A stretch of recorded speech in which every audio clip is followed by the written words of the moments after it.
রমজান মাস এলেই না আমার কাছে সব কিছু কেমন যেন গোছানো মনে হয়। সময় মতো নামাজ পড়া, সময় মতো ইফতার করা, সময় মতো খাবার খাওয়া, সব কিছু কেমন যেন একটা টাইম মেনটেনের মধ্যে হয়ে যায়, আর ব্যস্ততার মধ্যে কেটে যায় সারাটা দিন। হ্যালো সবাইকে, কী অবস্থা সবার, কেমন আছেন? আমি সোনিয়া আবারও হাজির হয়ে গিয়েছি আপনাদের মাঝে আমার ডেইলি ব্লগ নিয়ে।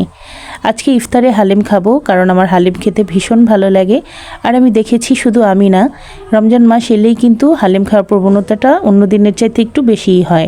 হালিম খেতে আমার কাছে ভীষণ ভালো লাগে। আপনাদের কাছে কেমন লাগে অবশ্যই কমেন্টে জানিয়ে যাবেন। তো হালিমটা রান্না হয়ে গেলে মায়ের বাসায় চলে যাব, সেখানে যেই ইফতার করব, কারণ এবার রমজান মাস জুড়ে সেখানেই ইফতার করব। আমি গত কিছু ভিডিওতে বলেছিলাম। তো কথা বলতে বলতে আমি চিকেনটা খুব ভালো মতো কষিয়ে নিয়েছি হালিম মিক্সের মশলাটার সাথে। আজকে চিকেন দিয়ে হালিমটা রান্না করছি। তারপর এখানে যেই হালিমের ব্যাটারটা ছিল সেটা দিয়ে বাকি অবশিষ্ট মশলাটা দিয়ে দিচ্ছি। খুব ভালোভাবে নেড়ে চেড়ে মিশিয়ে নিয়ে আমি রান্না করে নেব। এই হালিম রেডি মিক্স দিয়ে যখন আমি হালিমটা রান্না করি, খুব ইজিলি এটা রান্না হয়ে যায়। তো বেশ অনেকটা সময় ধরে এটা রান্না করেছিলাম। এটা যখন পারফেক্টভাবে সেদ্ধ হয়ে গিয়েছে এবং ঘনত্বটা পারফেক্ট হয়েছে, তারপর এটা আমি নামিয়ে নিয়েছি। রান্না করা হালিমটা ইফতারের জন্য এখানে নিয়ে এসেছি, আর এখানে এসে ইফতারের আইটেমগুলো গুছিয়ে নিচ্ছি। শুরুতেই ছোলাটা বসিয়ে দিয়েছিলাম চুলোতে, তারপর এখানে পেঁয়াজু, বেগুনি, ডিম চপ সব কিছু ভেজে নিয়েছি একে একে। প্রতিদিনই ভাজা পোড়া খাওয়া হচ্ছে, কারণ ভাজা পোড়াটা খেতেই বেশি ভালো লাগে। সাথে অন্যান্য সময় যেটা ইচ্ছে করে সেটা সাথে মিলিয়ে তারপরে খাই।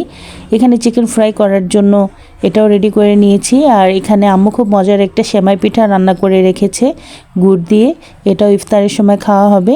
আর চিকেন ফ্রাইয়ের সাথে পাউরুটি দিয়ে খাওয়া হবে, এজন্য পাউরুটির গায়ে আমি একটা বেটার তৈরি করে সুন্দর মতো মাখিয়ে নিচ্ছি। এটা খেতে ভীষণ ভালো লাগবে। এটা মেয়োনিজের মতো করে আমি ব্লেন্ডার মেশিনে কিছু ইনগ্রেডিয়েন্টস দিয়ে এটা তৈরি করে নিয়েছি। একটা চামচের সাহায্যে পুরো রুটির মধ্যে এভাবে করে ছড়িয়ে দিলাম।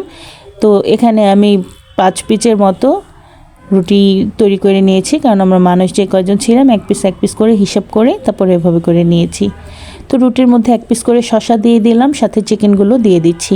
এভাবে করে রুটির সাথে চিকেন ভাজাটা খেতে কিন্তু ভালোই লেগেছে, আপনারাও চাইলে ট্রাই করতে পারেন। এখানে সস দিয়ে দিচ্ছি, কারণ সস দিলে যে কোনো খাবার একটু মুখরোচক বেশি হয়, খেতে ভালো লাগে। তো সব কিছু দেওয়া হয়ে গেলে আমার প্লেটটা রেডি। আর ইফতারের আর অল্প কিছু সময় বাকি আছে, সব কিছুই এখন গোছগাছ করে নিচ্ছি। এখানে গ্লাসে শরবত ঢেলে নিচ্ছি, কারণ কিছুক্ষণের মধ্যেই আজান দিয়ে দিবে। প্রতিদিন মায়ের সাথে পরিবারের সবার সাথে ইফতার করছি, আলহামদুলিল্লাহ ভালো লাগছে। আর এবারের রমজান আলহামদুলিল্লাহ খুব ভালো যাচ্ছে, না কোনো পিপাসা, না কোনো কষ্ট, গরমের উত্তাপ নেই, ভালো লাগছে।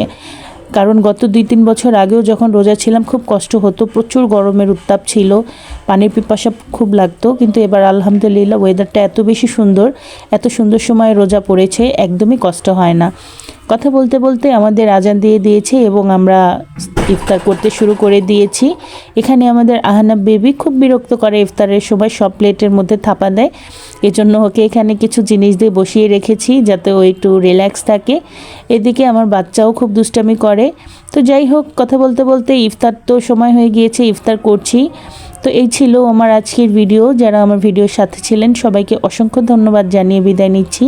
সবাই ভালো থাকবেন, টাটা।